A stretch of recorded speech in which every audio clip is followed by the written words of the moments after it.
تخيل ان منتخب مصر متفوق تاريخيا على منتخب بلجيكا. ايوه منتخب بلجيكا اللي لعب له دي بروين، هازارد ولوكاكو، ولكن لما نبص على تاريخ المواجهات هنلاقي ان الكفه بتميل للفراعنه. انا تيتو وده برنامج خلف الخطوط.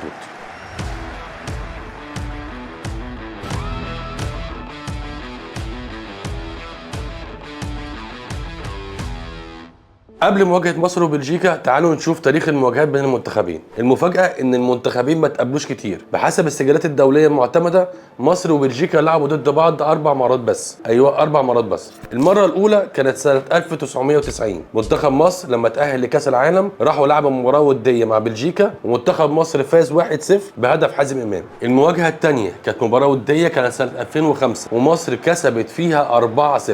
ايوه منتخب مصر كسب منتخب بلجيكا 4-0. الاهداف كانت لعماد متعب هدفين وعمرو زكي جاب جون واحمد عيدي عبد الملك جاب الجون الرابع. كده مواجهتين من الاربعه. المواجهه الثالثه كانت سنه 2018. بلجيكا برضو قابلت مصر في مباراه وديه ويوميها نجحت بلجيكا ان هي تفوز على مصر 3-0. نروح للمواجهه الرابعه.